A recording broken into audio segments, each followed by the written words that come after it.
বিসমিল্লাহির রহমানির রহিম। আজকের বিজয় দিবস উপলক্ষে আয়োজিত যুক্তরাজ্য বিএনপি কর্তৃক আয়োজিত আজকের এই অনুষ্ঠানের সম্মানিত সভাপতি, মঞ্চে উপস্থিত সম্মানিত নেতৃবৃন্দ, আমার সামনে উপস্থিত প্রিয় ভাই বোনেরা, সকল সম্মানিত উপস্থিতিবৃন্দ, আসসালামু আলাইকুম। আমি প্রথমেই আন্তরিকভাবে কৃতজ্ঞতা জানাচ্ছি যুক্তরাজ্যের যত প্রবাসী আছেন, ইউরোপের যত প্রবাসী আছেন, সহ পৃথিবীর বিভিন্ন দেশে যারা প্রবাসী আছেন, তাদের কাছে কৃতজ্ঞতা জানাচ্ছি। আজকে থেকে যখন প্রায় 18 বছর আগে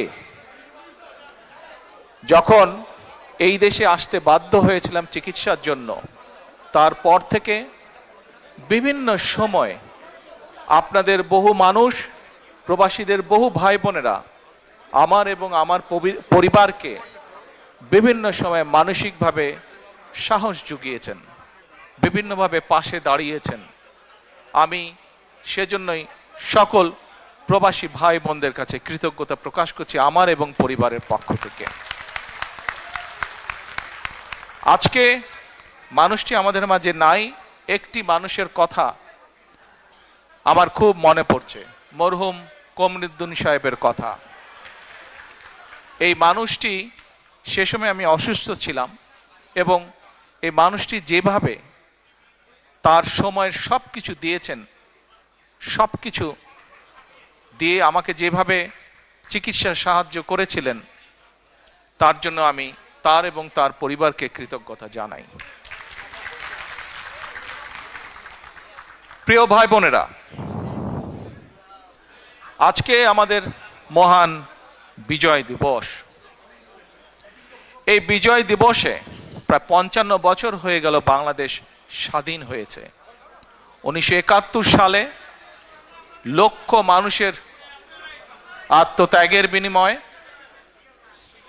লক্ষ মা বোনের সম্মানের বিনিময়, বহু মানুষের পঙ্গুত্বের বিনিময় আমরা আমাদের এই প্রিয় মাতৃভূমি বাংলাদেশের স্বাধীনতা অর্জন করেছিলাম। প্রিয় ভাই বোনেরা, বাংলাদেশের মানুষ আজকে থেকে 55 বছর আগে যখন যুদ্ধে ঝাঁপিয়ে পড়েছিল, তাদের একটি প্রত্যাশা ছিল, আশা ছিল, আকাঙ্ক্ষা ছিল কিভাবে তারা নিজের দেশটিকে গড়ে তুলবে। আপনারা যারা আজকে বিদেশে আছেন, প্রবাসে আছেন, বিশেষ করে বিভিন্ন উন্নত দেশগুলোতে আপনারা আছেন, সেই দেশগুলোতে যেহেতু আমরা এখানে ঘরে উপস্থিত সকলে আমরা ইউকেতে আছি, আমরা যখন পথে বেরোই ঘর থেকে, পথগুলো যখন পরিষ্কার, মোটামুটিভাবে পরিষ্কার দেখি, আমরা যখন এখানে NHS এর হেলথ সুবিধা নিতে চাই, বা আমরা যখন অন্য অন্য সোশ্যাল সুবিধাগুলো পাই এই দেশের বৈধ নাগরিক যারা, তখন কিন্তু নিজের অজান্তেই আমরা চিন্তা করি যে আহা, আমাদের দেশটা যদি এমন হতো। আমরা চিন্তা করি না? প্রত্যেকটা মানুষ এখানে আমরা চিন্তা করি। আপনারা হয়তো পরিবারকে নিয়ে হলিডেতে যান, ইউকের ভিতরেও যারা যান, বিভিন্ন হলিডে স্পটে যখন আপনারা যান, সেই স্পটগুলোতে অনেক কিছু যে আছে তা না, কিন্তু তাদের যা আছে এমন সুন্দর করে তারা রাখে যে সেখানে মানুষ যায়, দেখে কি তাদের ইতিহাস, কি তাদের ঐতিহ্য, কি তাদের সামাজিক মূল্যবোধ। সেই জিনিসগুলো আমরা দেখি এবং আমরা আফসোস করি যে আমাদের দেশটি যদি এমন হতো। প্রিয় ভাই বোনেরা, 1971 সালে যেই মানুষগুলো যুদ্ধ করেছিল, সেটি প্রত্যক্ষ হোক বা পরোক্ষভাবে, সেই মানুষগুলো কিন্তু দেশকে নিয়ে এমনই পরিকল্পনা করেছিল, এমনই প্রত্যাশা, আশা ছিল তাদের।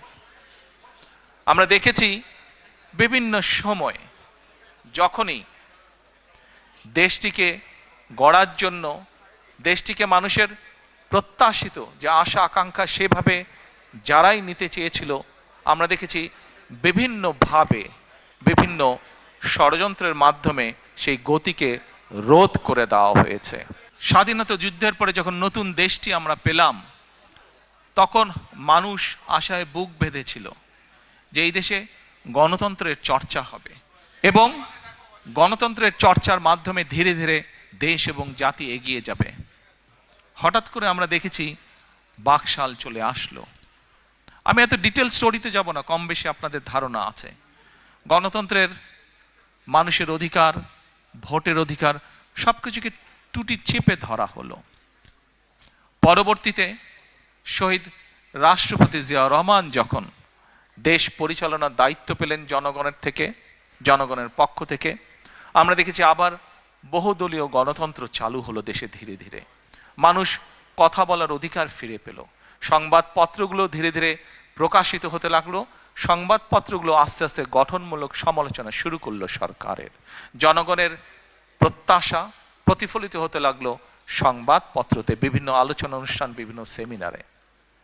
আমরা দেখলাম 1974 সালে যে দুর্ভিক্ষ হলো, শহীদ রাষ্ট্রপতি জিয়াউর রহমানের সময় দেখলাম দুর্ভিক্ষ অবস্থা থেকে কাটিয়ে দেশ একটা উৎপাদনমুখী রাজনীতি শুরু করলো। এখানে অনেক সিনিয়র মানুষ আছেন, অনেকেই হয়তো কম বেশি বই পড়ে জেনেছেন, বিভিন্ন ডকুমেন্ট থেকে জেনেছেন। শহীদ রাষ্ট্রপতি জিয়াউর রহমানের সময় খাদ্য উৎপাদন শুধু দ্বিগুণই হলো না, আমরা দেশ থেকে খাদ্য রফতানিও পর্যন্ত করে পেরেছিলাম। হতে পারে অল্প ছিল, কিন্তু করেছিল। বাংলাদেশের মতন একটি দেশ বিদেশে চাল পর্যন্ত রফতানি করেছিল, উদ্বৃত্ত চাল। প্রিয় ভাই বোনেরা, আমরা দেখেছি কিভাবে ধীরে ধীরে সেই সময় গড়ে উঠেছিল মিল, কলকারখানা, যেখানে উৎপাদিত হতে লাগলো বিভিন্ন দ্রব্য, যেখানে আস্তে আস্তে মানুষের কর্মসংস্থান ব্যবস্থা হতে লাগলো। তার ফলে ধীরে ধীরে মানুষের অর্থনৈতিক যে মেরুদণ্ড, সেই অর্থনৈতিক মেরুদণ্ড মজবুত হওয়া ধরল। কিন্তু আমরা কি দেখলাম 1981 সালে? ষড়যন্ত্র বাংলাদেশের বিরুদ্ধে থেমে ছিল না। শহীদ রাষ্ট্রপতি জিয়াউর রহমানকে হত্যা করা হলো। হত্যা করার মাধ্যমে দেশের গণতন্ত্রের গতি, গণতন্ত্রের চর্চা, দেশে মানুষের অর্থনৈতিক ভাগ্য উন্নয়নের যে চাকা, সেটিকে স্তব্ধ করে দেওয়া হলো, বন্ধ করে দেওয়া হলো। তারপরের যুগ আপনারা দেখেছেন, সামরিক শাসনের পরে স্বৈরাচারী এক সরকার ছিল দেশে। গণতন্ত্রের নামে প্রহসন আমরা দেখেছি। 1991 সালে আবারও জনতার আন্দোলনের মুখে সেই স্বৈরাচারের পতন হলো। পরবর্তীতে নির্বাচনের মাধ্যমে বাংলাদেশ জাতীয়তাবাদী দল সাধারণ মানুষের সমর্থনে সরকার গঠন করলো। আমরা দেখেছি দেশনেত্রী খালেদা জিয়ার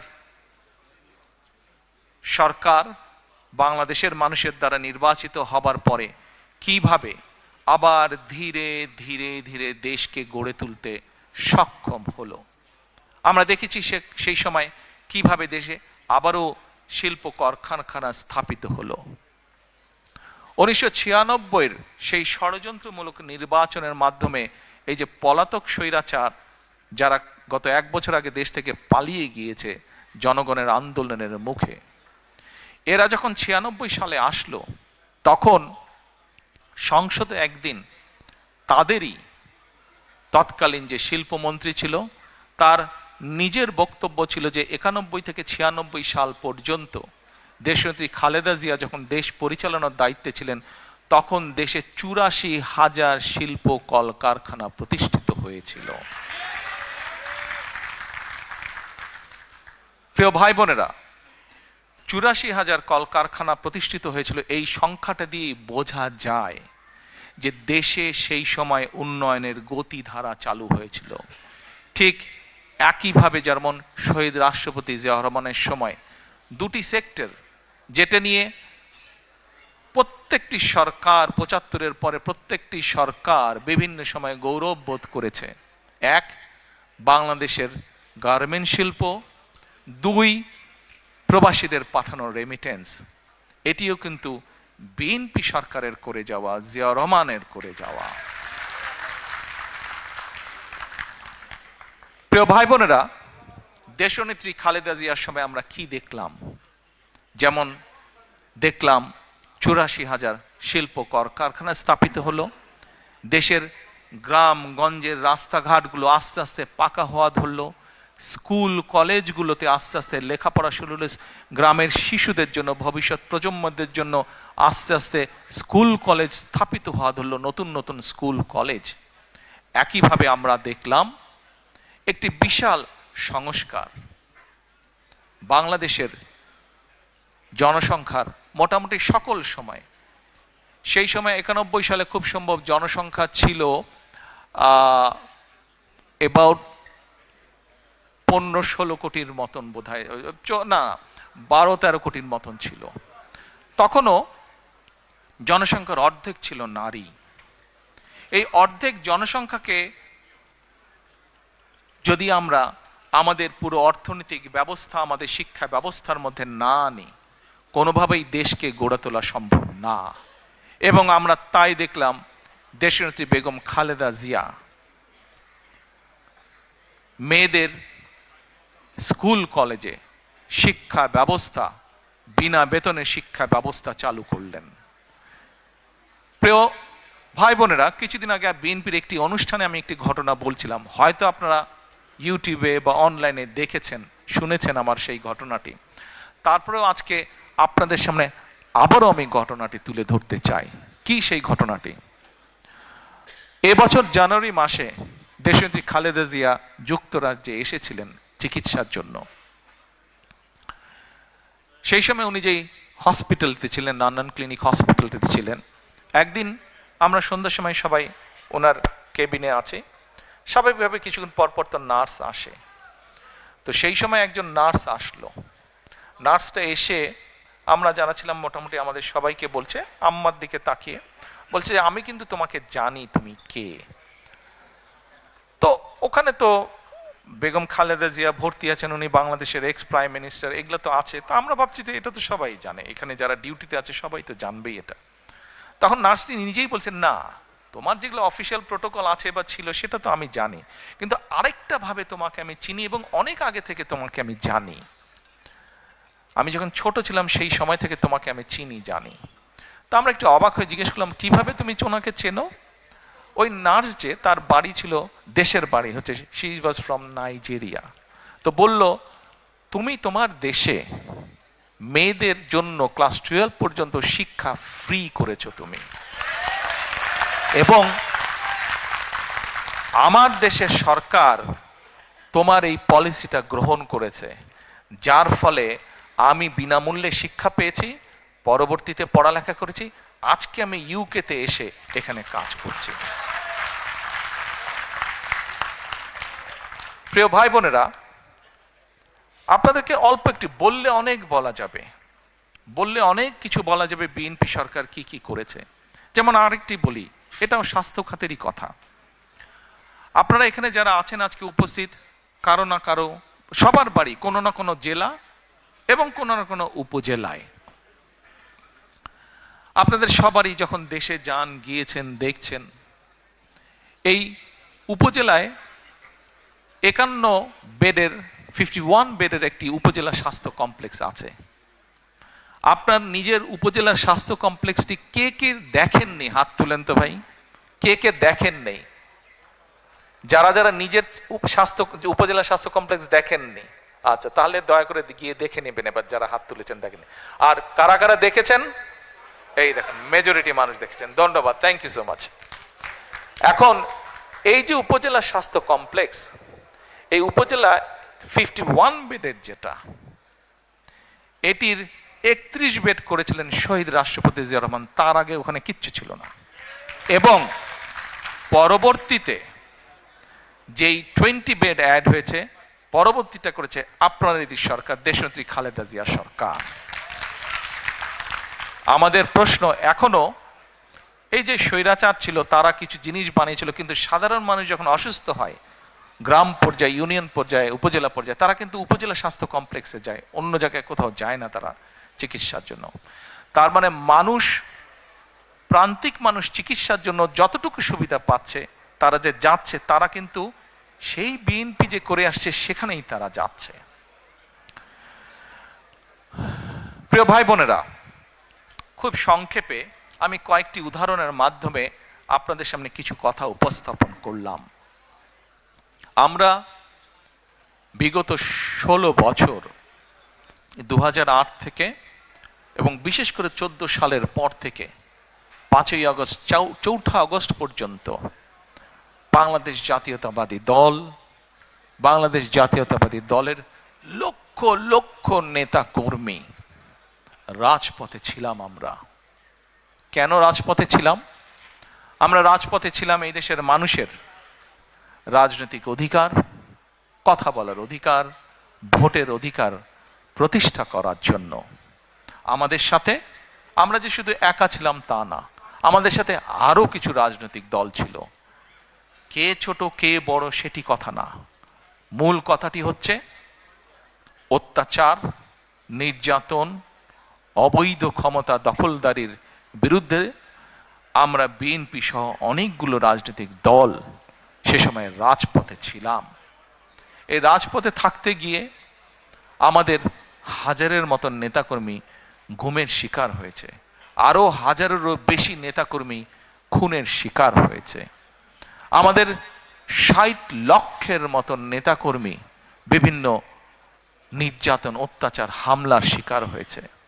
আপনাদের মধ্যে হয়তো এখানে বহু মানুষ আছেন যারা নির্যাতনে অত্যাচারিত হয়ে দেশ থেকে এখানে চলে আসতে বাধ্য হয়েছিলেন। শুধু ইউকে না, ইউরোপের বহু দেশে আছে, মধ্যপ্রাচ্যের বহু দেশে আছে, মালয়েশিয়ায় বহু দেশ আছে, আমেরিকায় বহু দেশে বহু আমাদের নেতাকর্মী আছে যারা হয়তো বাধ্য হয়ে চলে গিয়েছিল দেশ ছেড়ে। প্রিয় ভাই বোনেরা, যুগেরও বেশি সময় ধরে বাংলাদেশ জাতীয়তাবাদী দল আন্দোলন করেছে। আমরা 5ই আগস্ট যেই স্বৈরাচারকে বাংলাদেশ থেকে বিদায় করেছি, ঝেঁটিয়ে বের করে দেওয়া হয়েছে দেশ থেকে, জনগণের ভয় যে পালিয়ে গিয়েছে দেশ থেকে, এটির ক্রেডিট, এটির অর্জন কোনো রাজনৈতিক দলের নয়। এটির অর্জন সম্পূর্ণভাবে বাংলাদেশের সাধারণ মানুষের ক্রেডিট। এটি আপনারা যদি অগাস্টের সেই দিনগুলো, জুলাইয়ের শেষ দিনগুলো যদি আপনারা দেখেন, শুধু কি রাজনৈতিক দলের নেতৃবৃন্দ মাঠে ছিল, রাজনৈতিক কর্মীরা মাঠে ছিল দলের? নো।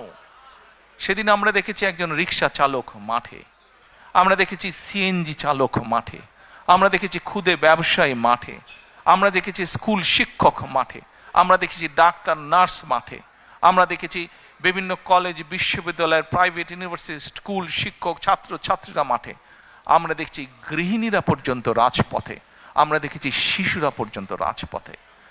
প্রত্যেকটি মানুষের স্যাক্রিফাইস, প্রত্যেকটি মানুষের অবদান, প্রত্যেকটি মানুষের সাহসিকতার ফলেই সেই আন্দোলন সেদিন সফল হয়েছিল।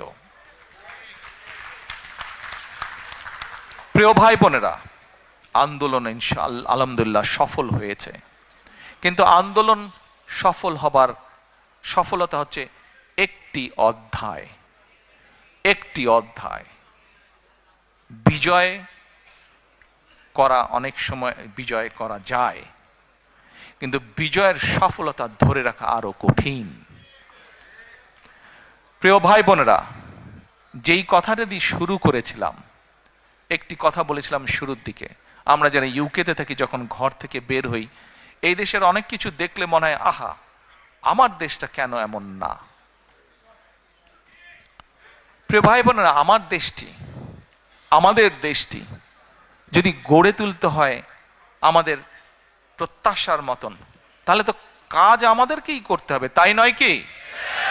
আমাদেরকেই তো, বাংলাদেশের মানুষকে যারা আমরা বাংলাদেশি, আমাদেরকে মিলেই তো কাজটি গড়ে তুলতে হবে, দেশকে গড়ে তুলতে হবে। প্রিয় সহকর্মীবৃন্দ, ষড়যন্ত্র চলছে। ষড়যন্ত্রকারীরা কিন্তু তাদের সেই 71-এ যারা ষড়যন্ত্র করেছিল, 75-এ যারা ষড়যন্ত্র করেছিল, 7ই নভেম্বরে পরাজিত হয়েছিল, 81-তে যারা ষড়যন্ত্র করেছিল, 96-তে যারা ষড়যন্ত্র করেছিল, পরবর্তীতে যারা ষড়যন্ত্র করেছে তাদের ষড়যন্ত্র কিন্তু থেমে নেই।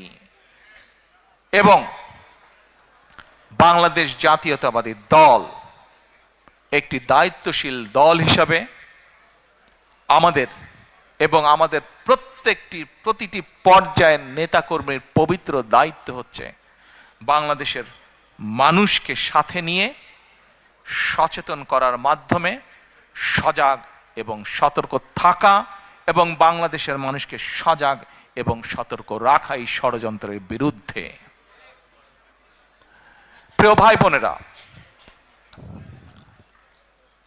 স্বৈরাচারকে আমরা বিদায় করেছি 16 বছর ধরে, এবং এর আগে বিভিন্ন সময় বাংলাদেশের মানুষ, সে রাজনৈতিক দলের নেতা বা কর্মী হোক অথবা একজন সাধারণ মানুষ যে তার দেশকে ভালোবাসে, এরকম বহু মানুষ অকাতরে জীবন বিলিয়েছে শুধুমাত্র দেশটিকে একটি সঠিক জায়গায় নিয়ে আসার জন্য, শুধুমাত্র দেশের মানুষের গণতান্ত্রিক অধিকারকে প্রতিষ্ঠিত করার জন্য।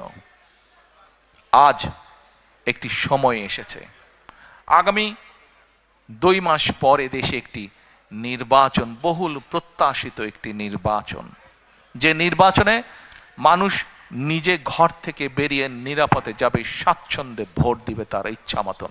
এরকম একটি প্রত্যাশিত দিন সামনে অপেক্ষা করছে।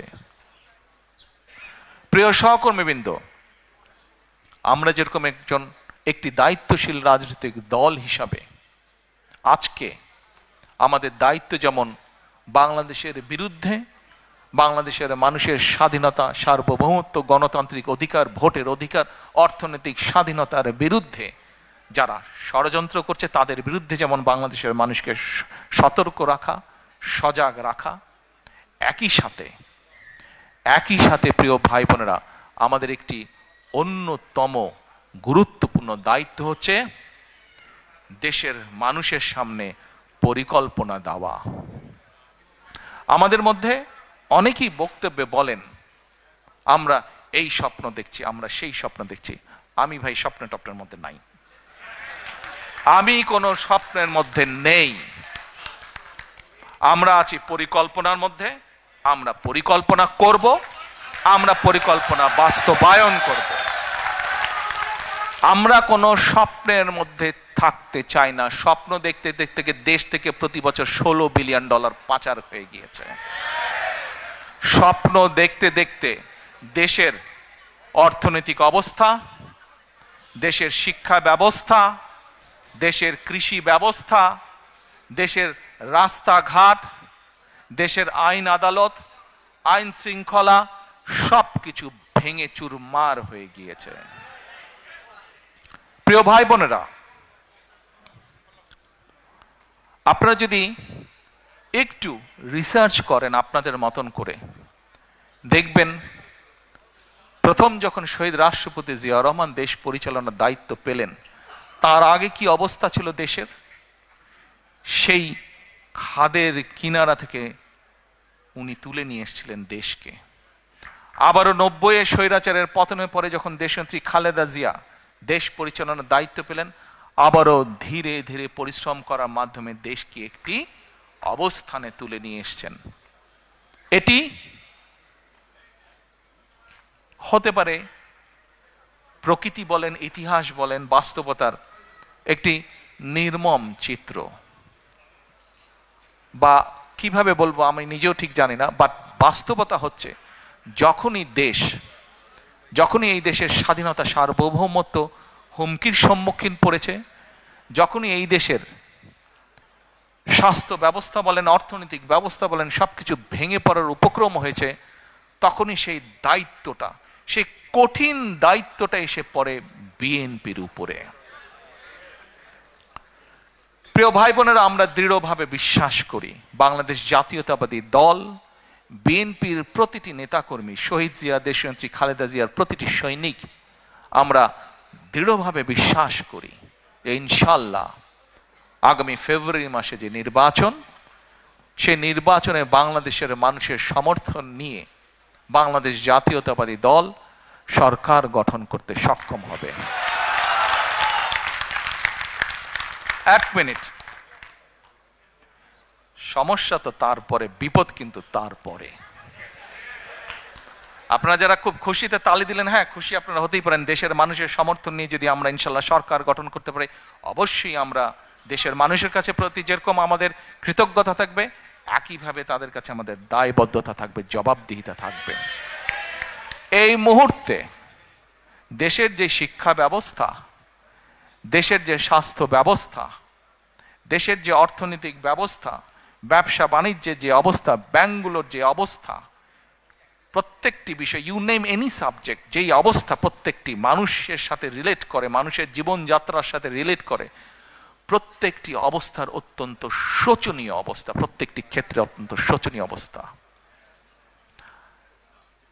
আমরা বিশ্বাস করি, আমরা শহীদ জিয়া, দেশনেত্রী খালেদা জিয়ার সৈনিক যারা, আমরা বিশ্বাস করি ইনশাল্লাহ মানুষের সমর্থন নিয়ে আমরা সরকার গঠন করতে সক্ষম হব। কিন্তু সামনের পথ অসম্ভব অসম্ভব কঠিন,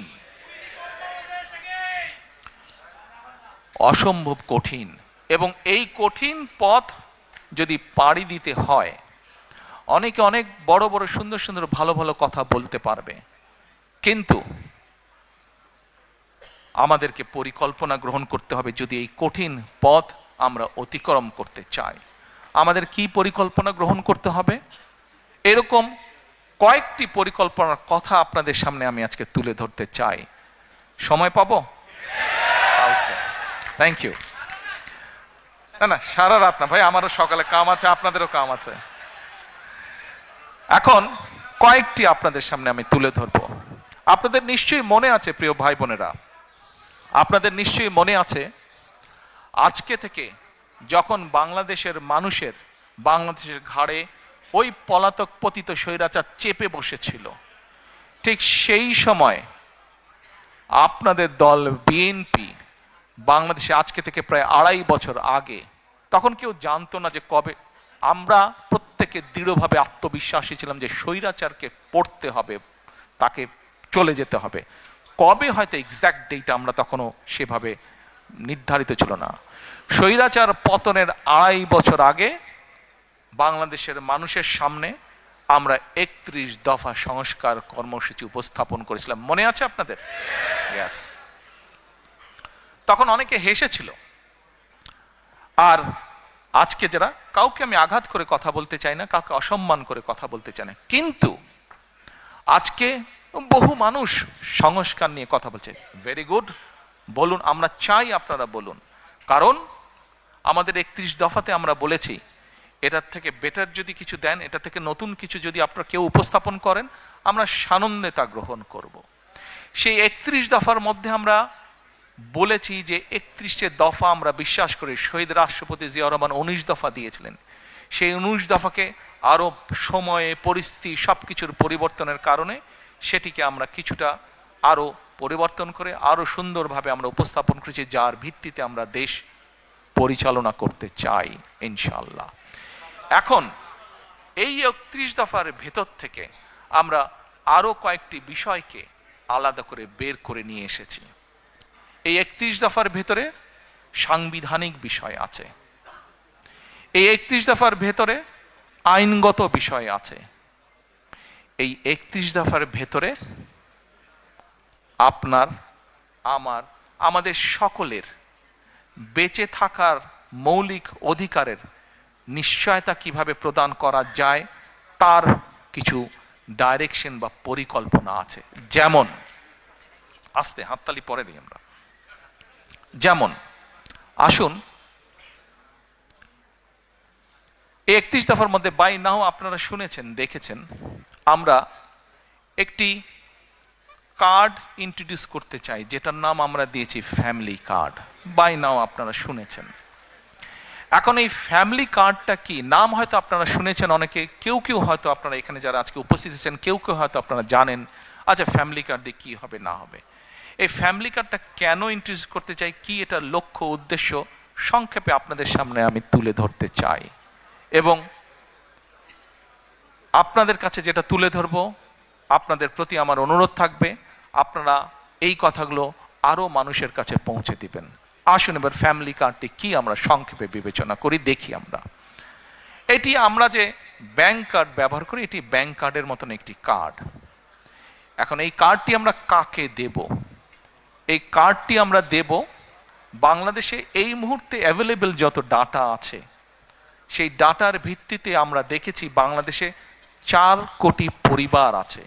সেটি আমার পরিবার, আপনার পরিবার, একজন কৃষকের পরিবার, একজন ইমামের মসজিদের ইমাম সাহেবের পরিবার, একজন প্রাইমারি স্কুল শিক্ষকের পরিবার, একজন ক্ষুদ্র মুদির দোকানদার, একজন রিক্সা চালক, ভ্যান চালক, যেভাবেই আপনি ধরেন বাংলাদেশে 4 কোটি পরিবার আছে। আমরা প্রথমে এই কার্ডটি দেওয়া শুরু করব গ্রাম থেকে, যারা মোর ডিজার্ভ করে। আচ্ছা, এই কার্ডটি আমরা দিব পরিবারের যে গৃহিণী, পরিবারের যে কর্ত্রী বা হাউস ওয়াইফ, আমরা তাকে এই কার্ডটি দেব। আচ্ছা, আস্তে তালি পরে তালিয়া পরে কার্ডটি আমরা তাকে দেব। দেখুন, দেশনেত্রী বেগম খালেদা জিয়া দেশের অর্ধেক যে নারী সমাজ, তাদেরকে উনি শিক্ষার আলো পৌঁছে দিতে চেয়েছিলেন।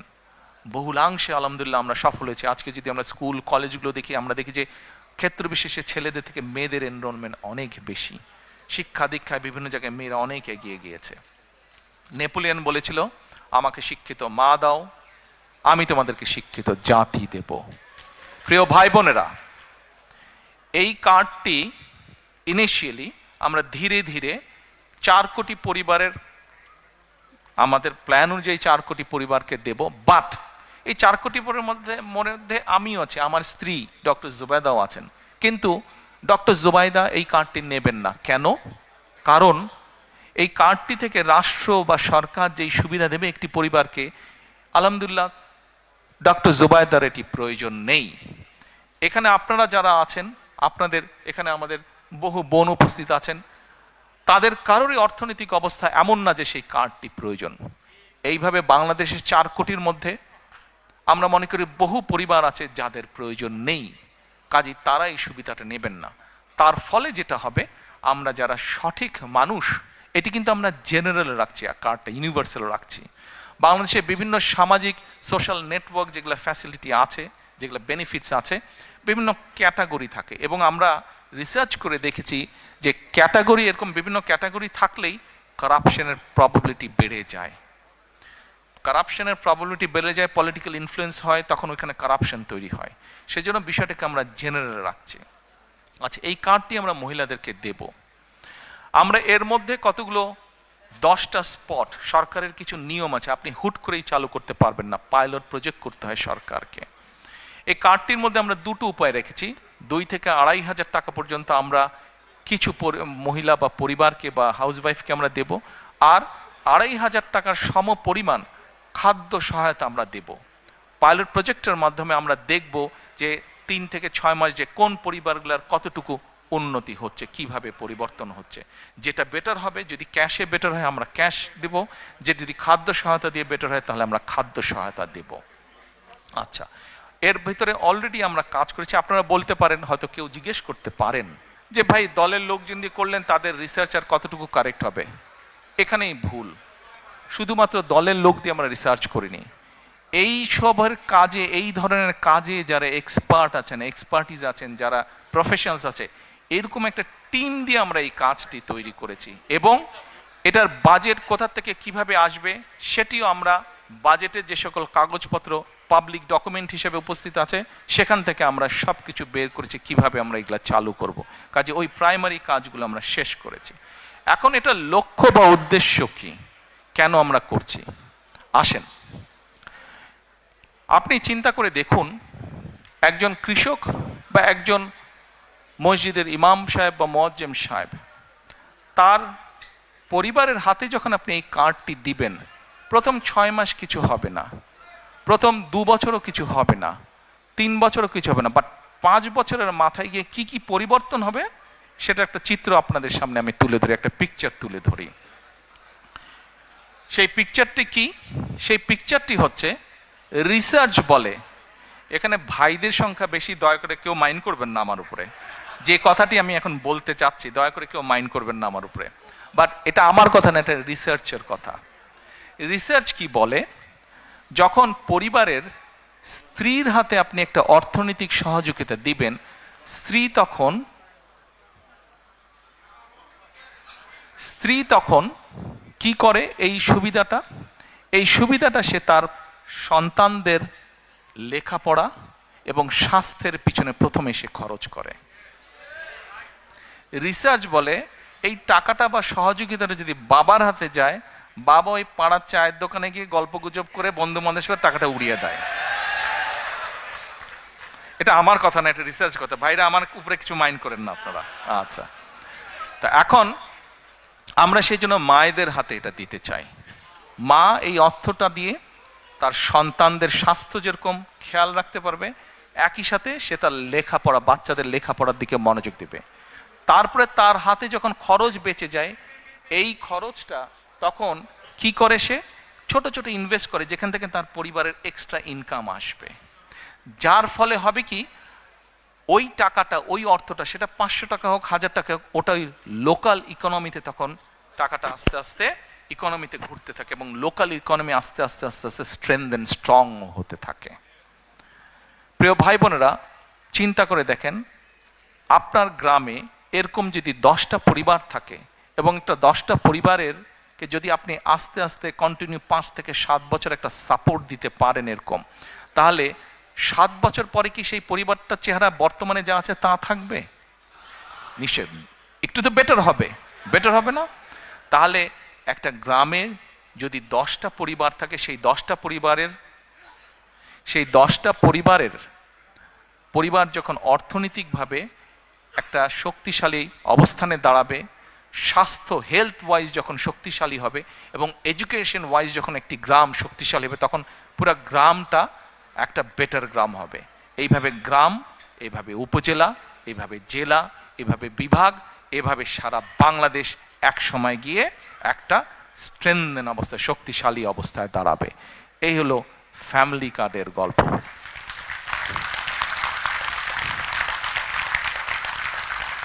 এই ফ্যামিলি কার্ড কিন্তু স্বপ্ন না, এটা হচ্ছে পরিকল্পনা, এবং ইনশাল্লাহ এই পরিকল্পনা আমরা বাস্তবায়ন করব। আমরা যদি 4 কোটি পরিবারের অন্তত 30 to 40% কাছেও রিচ করতে পারি, তাহলেও ইনশাল্লাহ বাংলাদেশের চেহারার একটা বিরাট পরিবর্তন হবে। আমাদের লক্ষ্য কাউকে মিলিয়নিয়ার বানানো না, কিন্তু আমাদের লক্ষ্য বাংলাদেশের 4 কোটি পরিবারের প্রত্যেকটি পরিবার যেন সুন্দরভাবে, ডিসেন্টভাবে বেঁচে থাকতে পারে, দাঁড়াতে পারে। এটি হচ্ছে আমাদের লক্ষ্য। এবার আসুন আরেকটি পরিকল্পনার কথা আপনাদেরকে বলি। কৃষক কার্ড, বাই নাও এর মধ্যে অনেকেই শুনেছেন, অনলাইনে বিভিন্নভাবে, ফেসবুকে বিভিন্নভাবে দেখেছেন। কৃষক কার্ড, আমাদের কাছে যে অ্যাভেলেবল ডাটা আছে, সেই ডাটার মাধ্যমে আমরা দেখেছি বাংলাদেশে 1.5 কোটি সরাসরি কৃষক আছে। এখানে আপনারা অনেকেই আছেন, শুধু সিলেট নয়, সিলেট সহ বিভিন্ন ডিস্ট্রিক্টের, বেশ সিলেটের বাইরেও, অধিকাংশ অবশ্যই সিলেট, বাট সিলেটের বাইরেও কিছু মানুষ আছেন। সিলেট হোক, সিলেটের বাইরেই হোক, ভাই আমিও হাফ সিলেটি, কাজে বলে লাভ নাই। বাংলাদেশে 1.5 কোটি কৃষক আছে। এখন এই কৃষকের মধ্যে আবার কয়েকটা ক্যাটাগরি আছে কিন্তু, প্রান্তিক কৃষক, ক্ষুদ্র কৃষক, মাঝারি কৃষক, বড় কৃষক। এখন এই 1.5 কোটি কৃষকের মধ্যে প্রায় কয়েক লক্ষ হবে বড় কৃষক, বাকি ম্যাক্সিমামে কিন্তু প্রান্তিক, ক্ষুদ্র, মাঝারি কৃষক। এখন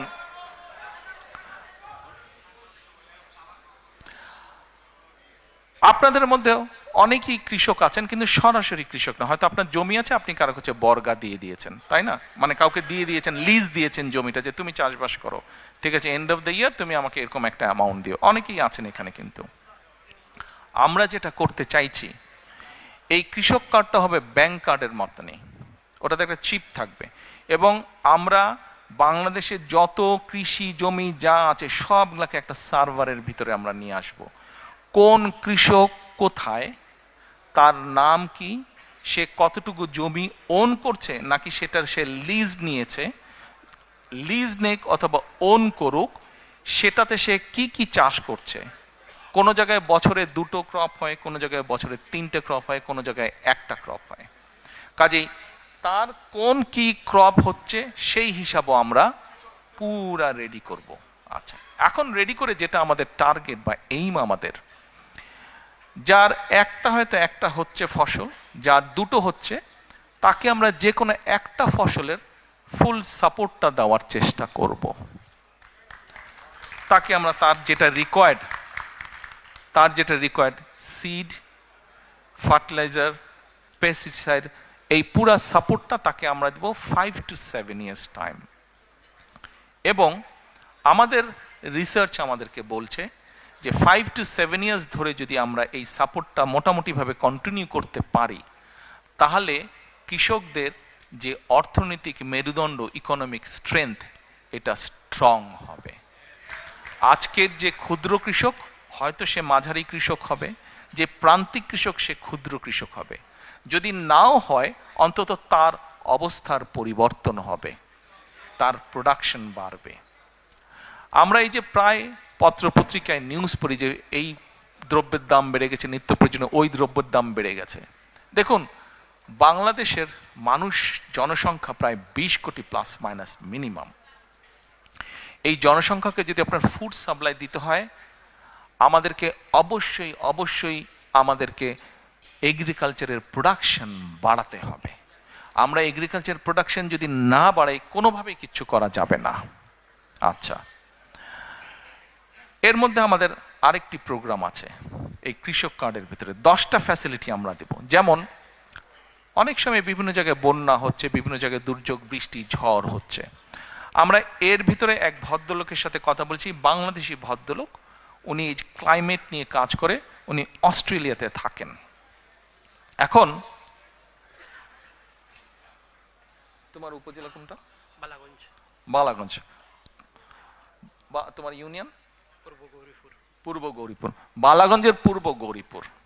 এখন ওখানে ধরেন একজন কৃষক ডিসাইড করলো যে সে কালকে সার দিবে, ফার্টিলাইজার দিবে, কিন্তু কালকে বৃষ্টি যদি হয় তাহলে ফার্টিলাইজার সব ওয়াশ আউট হয়ে যাবে, তাতে তার ফাইন্যান্সিয়ালি লস হবে। আমরা যে জিনিসটা প্ল্যান করছি, যেহেতু আমরা পুরো সার্ভার ভিতরে পুরো একদম ম্যাপিং করে, জোনিং করে আমরা নিয়ে আসব, এবং তাদেরকে আমরা স্মার্টফোনের মাধ্যমে সিস্টেম, আমরা অ্যাপ দিয়ে দিব আস্তে আস্তে। একবারে we can do that, gradually we will do that. আমরা করব, সে তখন ওই সিস্টেমে সে নক করবে। সিস্টেমে নক করলে তখন বালাগঞ্জের ওই গৌরীপুর পূর্ব গৌরীপুর, ওইখানে ওই কৃষক কিন্তু দেখতে পাবে যে কালকে বৃষ্টি হচ্ছে কি হচ্ছে না। He will know that. আমরা এই ডিটেল পর্যন্ত আমরা কাজ করেছি। বাংলাদেশের মানুষ তাদের সমর্থন দিলে, আমরা ইনশাল্লাহ সরকার গঠনে সক্ষম হলে, gradually we will build this system. তার লোন, বিভিন্ন এখন লোন নিতে গেলে বিভিন্ন রকম সমস্যা হয় কৃষকদের। তার কাছে যখন ওই কার্ডটা থাকবে, সেই ব্যাংকে যাবে, দেওয়ার সাথে সাথে ডিটেল তার সব কিছু চলে আসবে। কত, যদি আগের লোন থাকে, কি আছে না আছে, সব কিছু তার চলে আসবে। অর্থাৎ ক্রেডিট স্কোর, এই দেশে সবাই পরিচিত ক্রেডিট স্কোরের সাথে, তার পুরো ক্রেডিট স্কোর চলে আসবে। আমরা এই কাজগুলো করেছি। দিস ইজ হাউ আমরা আমাদের এগ্রিকালচারকে প্ল্যান করছি। আপনারা হয়তো বলতে পারেন, আমাদের অনেক জায়গায় অনেক ফসল হয়, কিন্তু কৃষকরা টাইম মতন বাজারে নিতে পারে না, বেচতে পারে না, কোল্ড স্টোরেজ নাই। ইয়েস, আমরা ওটার উপরেও কাজ করেছি। ওটার উপরে আমরা কাজ করি, বিভিন্ন জায়গায় কোল্ড চেইন কীভাবে এস্টাবলিশ করা যায়, সেটা বড়ই হোক অথবা পোর্টেবল কোল্ড স্টোরেজ বা কোল্ড চেইন হোক, কীভাবে করা যায় সেটার উপরেও আমাদের ওয়ার্ক প্ল্যান করা আছে।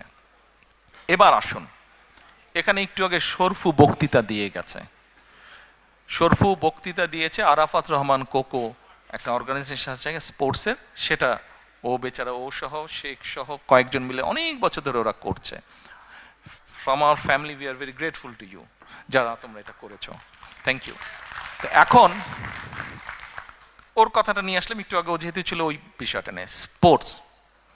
দেখেন, এখানে আপনারা যারা, আমরা যারা আছি, যাদের স্কুল গোয়িং বাচ্চা ছিল বা আছে, আমরা কিন্তু কি দেখি, স্কুলে যাচ্ছে বাচ্চারা, লেখাপড়া করছে, কিন্তু একই সাথে এক্সট্রা ক্যারিকুলাম কিন্তু থাকছে। ডিবেট ক্লাবে যাচ্ছে, ম্যাথস ক্লাবে যাচ্ছে, বিভিন্ন স্পোর্টসে যাচ্ছে, বিভিন্ন কালচারে যাচ্ছে, হিস্ট্রি করছে, মিউজিক করছে, করছে না?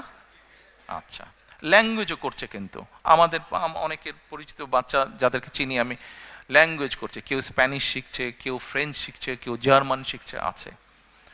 আমরা এডুকেশনের মধ্যে, আচ্ছা এডুকেশনে চলে আসলাম, এডুকেশনটা বলে তারপরে স্পোর্টসটা বলছি।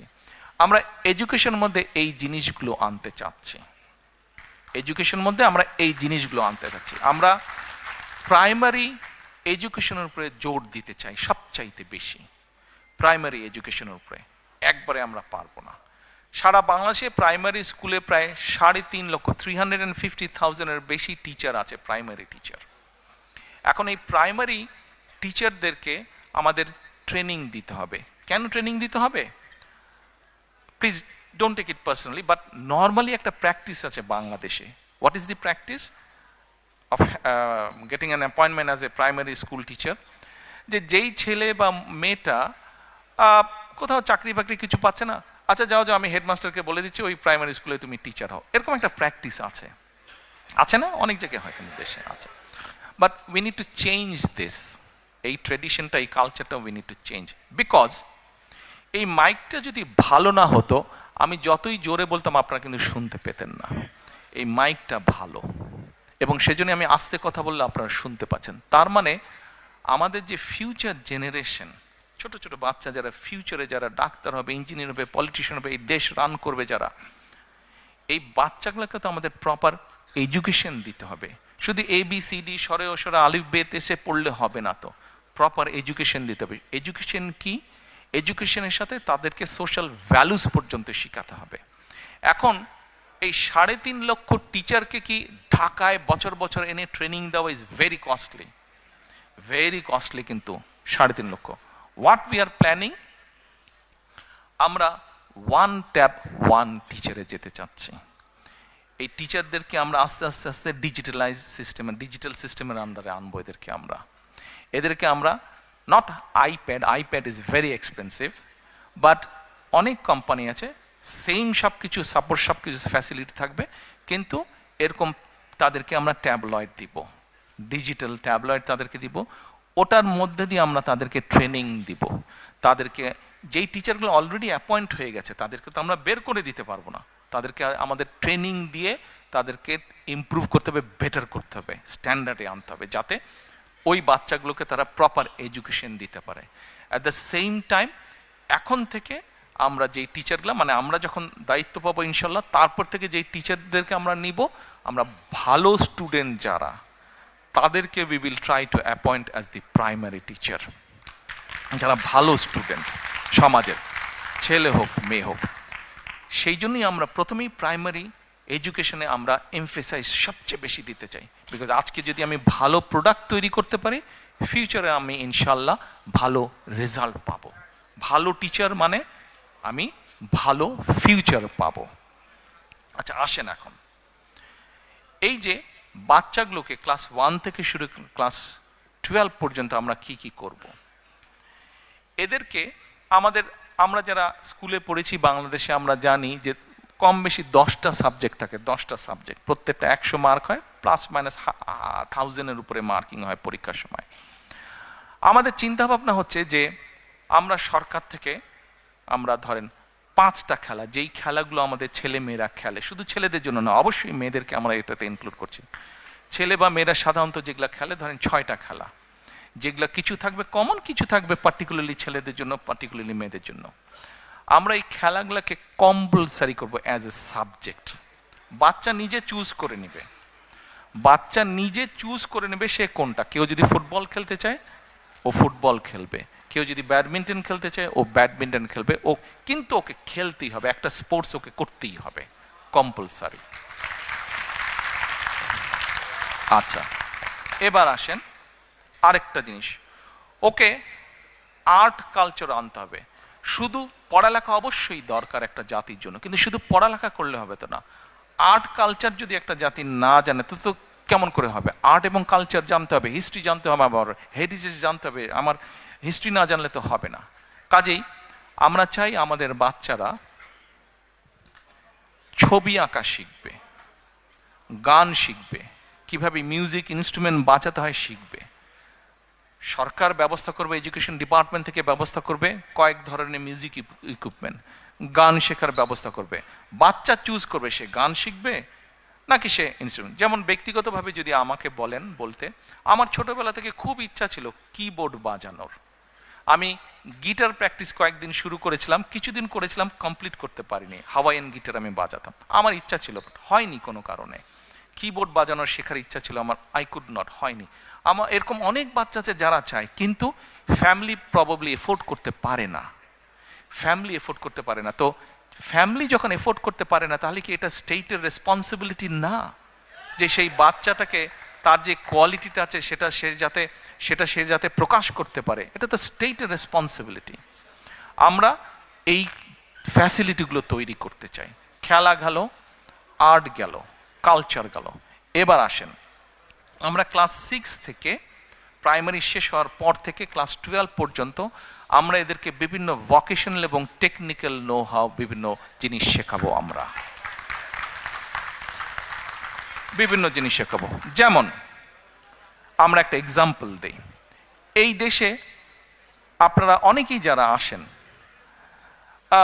যেমন এখানে কি জানি বলে, অনেকেই আছেন, যেমন আমাকে মহিদুর রহমান সাহেব বলেছেন যে উনি যখন প্রথম রেস্টুরেন্ট দেন, উনি নিজেই সার্ভিং এর কাজ করতেন। মনে আছে আপনি বলেছিলেন আমাকে, কয়েকজন আমাকে একদিন বলেছে যে ও নিজেও প্রথমে কাজ করতো। কিন্তু ধরেন একটা ছেলে এই যে রেস্টুরেন্টে কিভাবে খাবার দিতে হয়, কিভাবে শেফের কাজ করতে হয়, অথবা কিভাবে ডাইনিং সাজাতে হয়, এটা যদি আপনি একটা ছেলে বা একটা মেয়েকে যদি প্রপারলি ইনস্টিটিউশন মাধ্যমে শিক্ষা দিতে পারেন, উইথ আদার কোয়ালিটিস ক্যারিকুলাম, কি ও স্পোর্টসে ভালো, ও মিউজিকে ভালো, এবং সাথে ইংলিশ ল্যাঙ্গুয়েজ জানে, সাথে সেকেন্ড আরেকটা ল্যাঙ্গুয়েজ জানে। ইংলিশের বাইরে যদি আপনি বলেন সেকেন্ড আরেকটা ল্যাঙ্গুয়েজ জানে, তাহলে একটা বাচ্চা, একটা ছেলে বা মেয়ে ক্লাস 12 পর্যন্ত ও পড়ালেখায় মোটামুটি, বাট ইংলিশটা মোটামুটি সে ভালো পারে, সাথে জার্মান বা ফ্রেঞ্চ ভালো পারে, স্পোর্টস জানে, আর্ট জানে, ডিবেট করতে পারে, ভোকেশনাল ট্রেনিং অথবা স্পেশাল কোনো এরকম হোটেল ম্যানেজমেন্ট ট্রেনিং তার আছে। এখন বলেন তো এই বাচ্চাটাকে কে কোথায় আটকে রাখতে পারবে? ও যদি বিদেশে কোথাও যায়, জবের কোনো প্রবলেম হবে?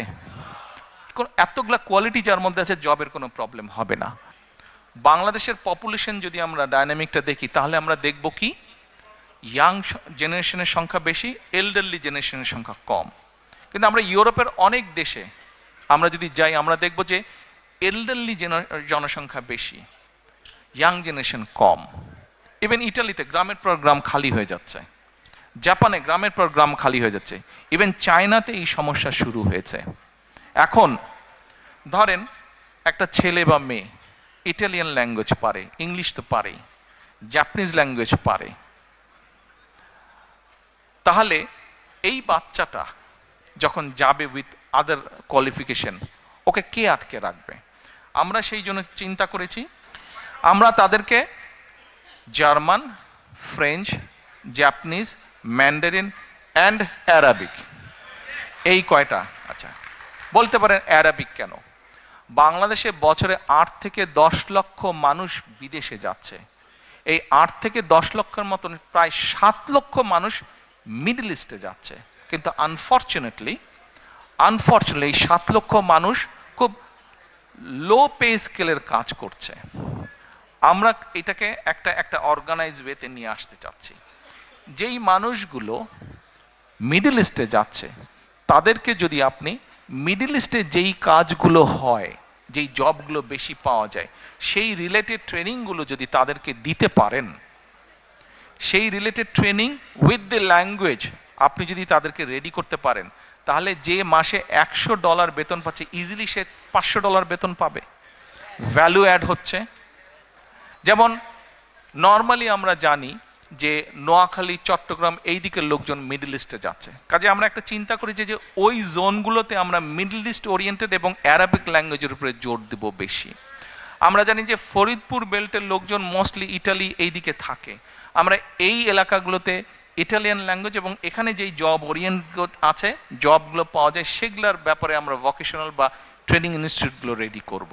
ঠিক এইভাবে যেই জোনগুলোতে হয়, সিলেট তো সবগুলাই পারে।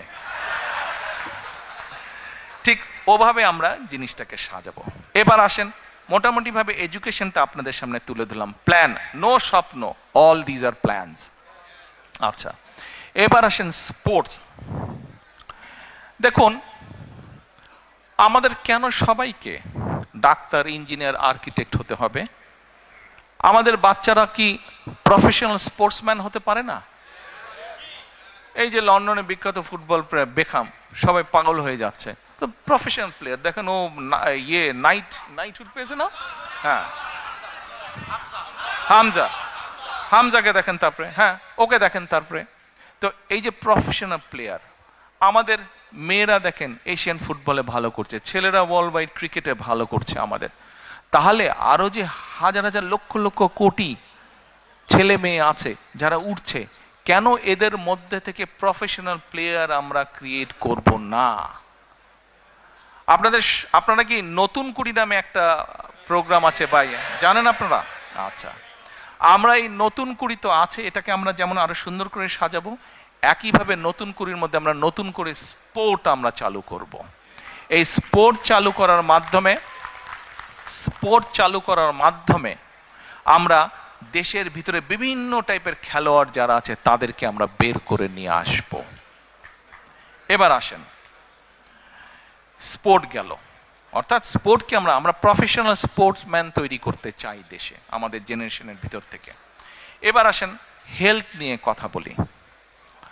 আমরা এখানে এনএইচএস এর সুবিধা সবাই আমরা পাই, আর যারা এফোর্ড করতে পারি তারা আমরা প্রাইভেটে যাই, প্রাইভেট জিপি, প্রাইভেট কনসালটেন্টের কাছে যাই, কিন্তু সেটার সংখ্যা কিন্তু খুব কম। বাংলাদেশে চিন্তা করে দেখেন, 20 কোটি মানুষ, এই 20 কোটি মানুষকে আপনি কিভাবে হেলথ ফ্যাসিলিটি দিবেন, কিভাবে তাকে বেসিক হেলথ ফ্যাসিলিটি দিবেন, এটা কি আমরা কখনো চিন্তা করেছি? 20 কোটি মানুষকে কিন্তু প্রত্যেককে এইভাবে হেলথ ফ্যাসিলিটি দেওয়া কিন্তু ভেরি এক্সপেন্সিভ এবং ভেরি ডিফিকাল্ট ব্যাপার, নিয়ার টু ইম্পসিবল। তো এখন ইউরোপে কিন্তু একটা কাজ এরা শুরু করেছে, প্রিভেনশন। নিশ্চয়ই বাই নাও আপনারা অনেকেই পরিচিত প্রিভেনশন। আমাদেরকে এই প্রিভেনশনে যেতে হবে। আমরা যদি গ্রামের দিকে যাই, জেলা উপজেলায় যাই, আমরা তাহলে কি দেখি? ম্যাক্সিমাম রুগী কি কার্ডিয়াক পেশেন্ট, অর্থাৎ হার্টের রুগী, কিডনি ডায়ালিসিস, তারপরে আপনার ডায়াবেটিক পেশেন্ট, এই তিনটা কিন্তু খুব দেখা যায়। আমরা চিন্তা করেছি, কেন এই জিনিসটা চিন্তা করলাম, প্রিভেনশনের উপরে আরো বেশি চিন্তা করলাম কেন? একটা এক্সাম্পল দিই। ধরেন সিলেট মেডিকেল কলেজ, এটা তো সিলেট শহরে, তাই না? মেডিকেল কলেজ, এই মেডিকেল কলেজ কত বেডের?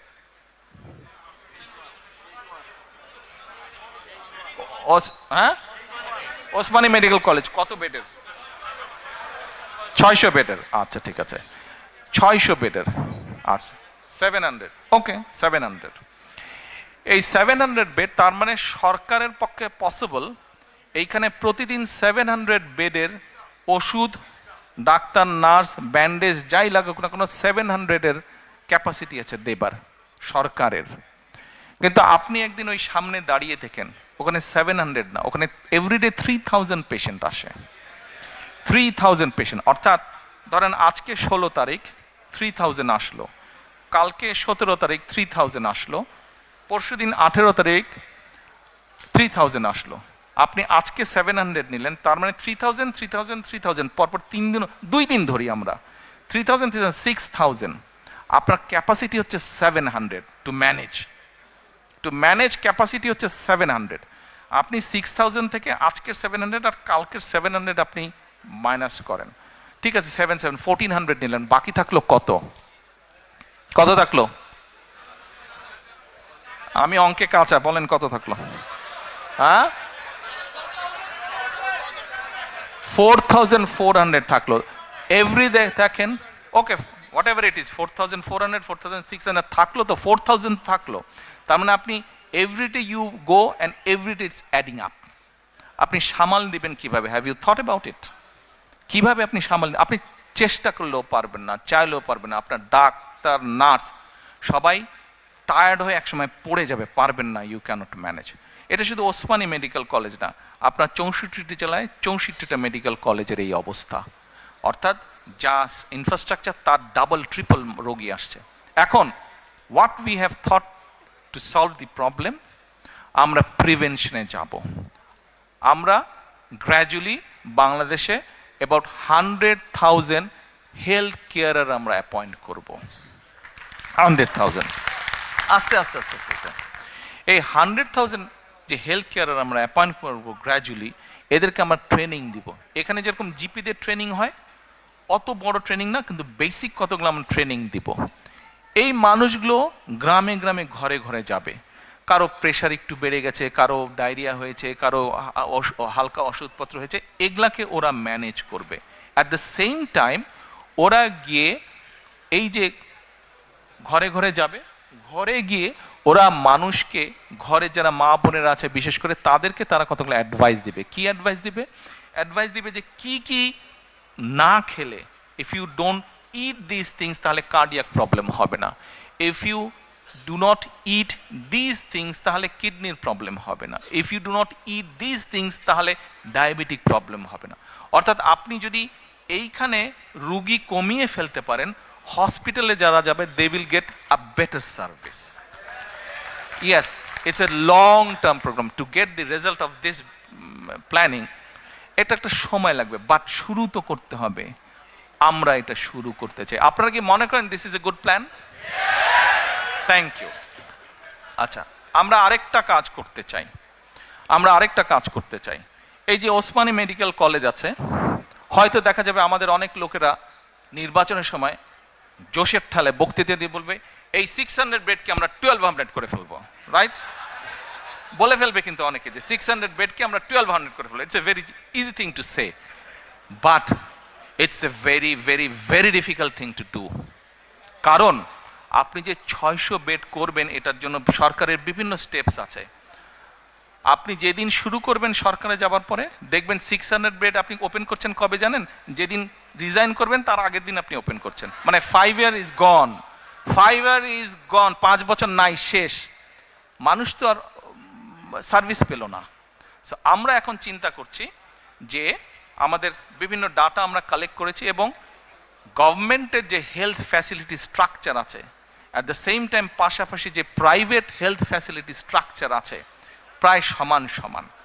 গভর্নমেন্টের সব বেডগুলো, হসপিটাল বেডগুলোকে এক করলে যত ডাক্তার, বেড, নার্স হয়, প্রাইভেট সেক্টরে মোটামুটি এক।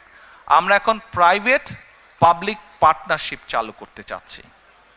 এখন ইউ ক্যান আস্ক মি যে আচ্ছা ঠিক আছে, এটা কি জিনিস? ওকে, আসেন আপনাকে একটা এক্সাম্পল দিই।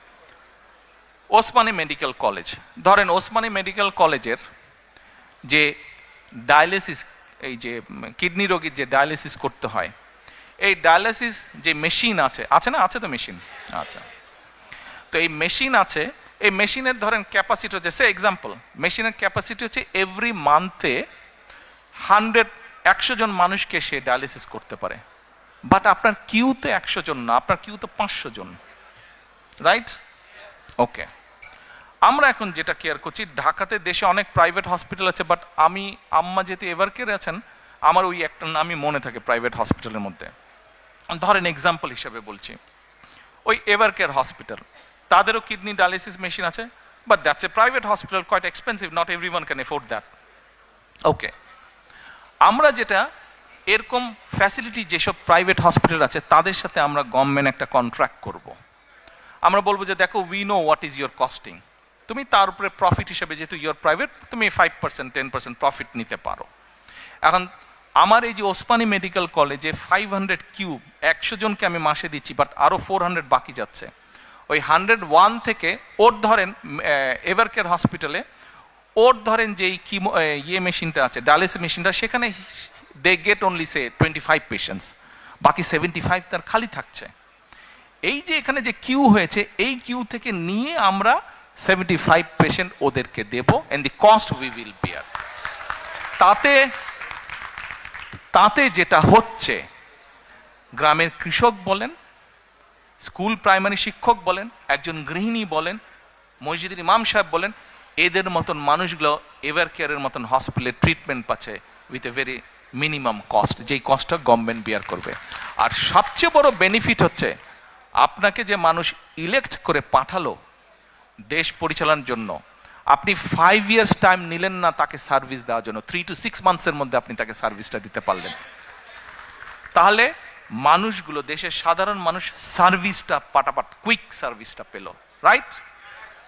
আরেকটা ভেরি ইম্পর্টেন্ট বিষয় আছে। একটু আগে আমি একটা কথা বলেছি, আমাদের পপুলেশনের বিরাট একটা মেজরিটি অংশ হচ্ছে কি? মেজরিটি অংশ হচ্ছে ইয়াং জেনারেশন, ছেলে হোক মেয়ে হোক, ইয়াং জেনারেশন। এখন আপনি যত গার্মেন্টস করেন, কত গার্মেন্টস করবেন, আপনি কত মিল ফ্যাক্টরি করবেন, সবাইকে তো এখানে চাকরি দিতে পারবেন না, and not everyone is interested to get job in those places, তাই না? মানুষের বিভিন্ন কোয়ালিটি আছে। আমরা এই ইয়াং ছেলে মেয়েদের বিভিন্ন, যেমন ধরেন কন্টেন্ট মেকিং, অনেক ইয়াং ছেলে মেয়ে আছে কন্টেন্ট মেকিং, কিন্তু কন্টেন্ট মেকিং এর প্রপার পলিসি আমাদের দেশে নাই। কন্টেন্ট মেকিং এর প্রপার পলিসি নাই। এখন আমরা যদি সেই পলিসিগুলো কি কি হবে, আমরা যারা করে তাদের সাথে কথা বলছি, তারা ওই স্ট্রাকচারটা তৈরি করছে।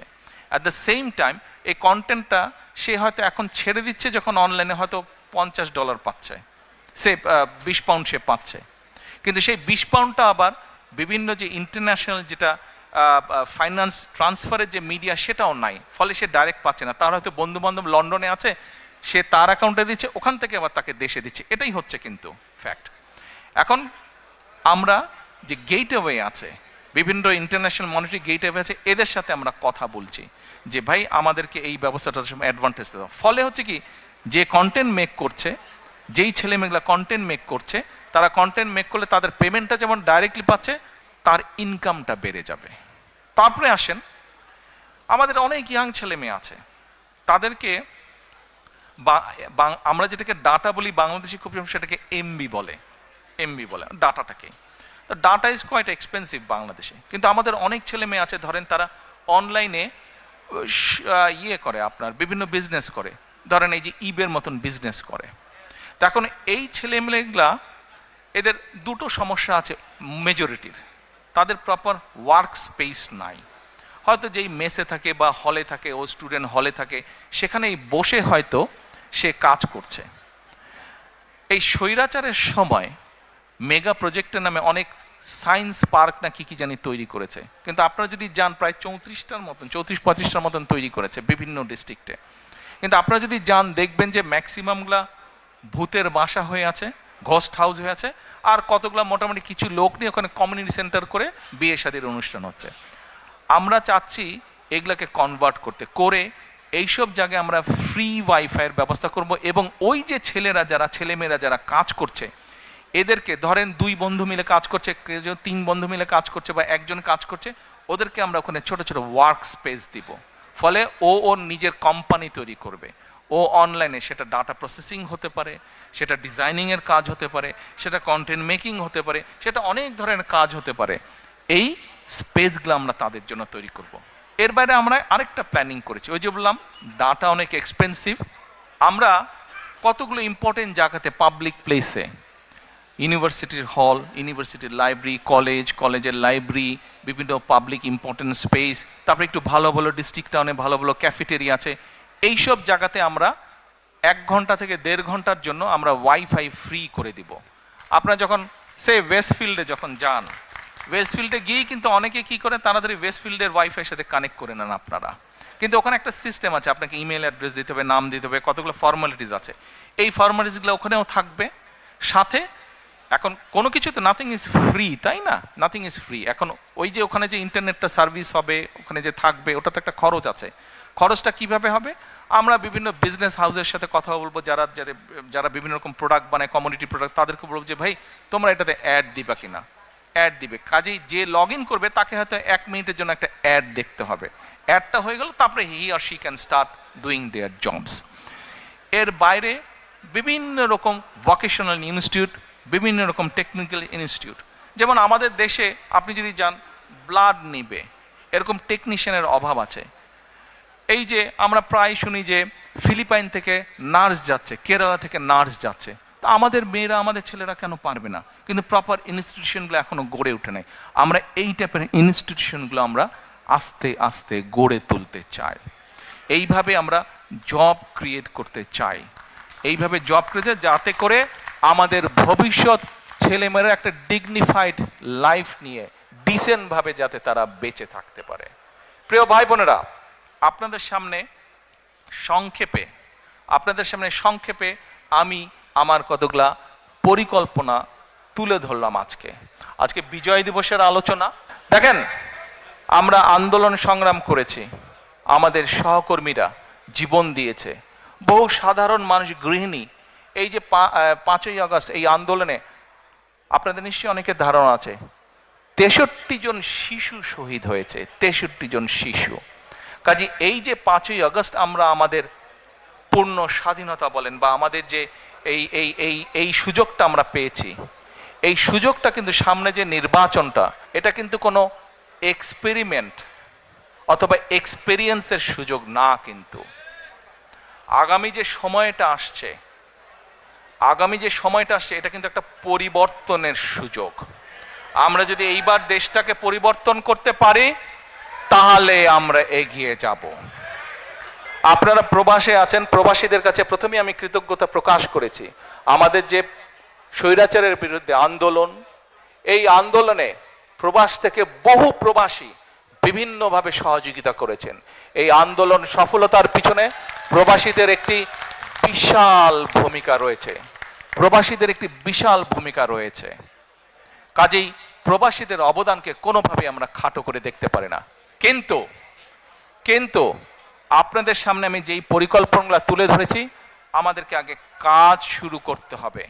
আমরা যদি কাজ শুরু করতে না পারি এবং আমরা যদি সকলের দাবি উপস্থাপন করতে থাকি, তাহলে কিন্তু একটা ইনডিসিপ্লিন তৈরি হবে, ফলে আমরা কিন্তু আমাদের কাঙ্ক্ষিত লক্ষ্যে পৌঁছতে পারবো না।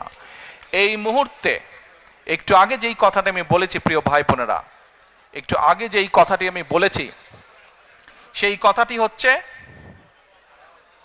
সেই কথাটি হচ্ছে যে এই আগামী নির্বাচন কিন্তু কোনো এক্সপেরিয়েন্সের বিষয় না, এক্সপেরিমেন্টের বিষয় না।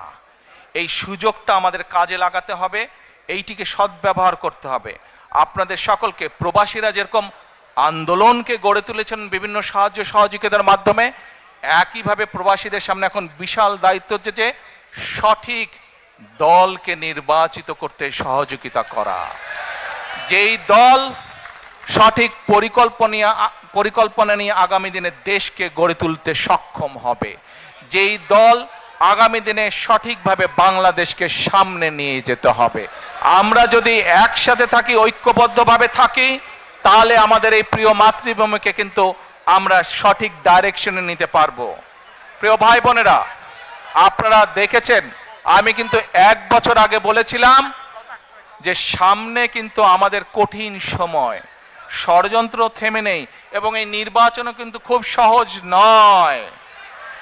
আপনারা অনেকেই কিন্তু ব্যাপারটা এখন বুঝতে পারছেন। 1 বছর আগে যা বলেছিলাম সেটা কিন্তু হচ্ছে এখন। আমি আবারও বলছি, সামনের সময় কিন্তু খুব সুবিধার না। কাজেই সকলকে ঐক্যবদ্ধ থাকতে হবে। ঐক্যবদ্ধ থাকতে পারবেন? ঐক্যবদ্ধ থাকতে পারলেই আমরা আমাদের এই যে পরিকল্পনা বললাম সফল করতে পারবো। ঐক্যবদ্ধ থাকলেই আমরা আমাদের প্রত্যাশিত বাংলাদেশকে গড়ে তুলতে পারবো। ঐক্যবদ্ধ থাকলেই আমরা বাংলাদেশের জবাবদিহিমূলক ব্যবস্থা গড়ে তুলতে পারবো।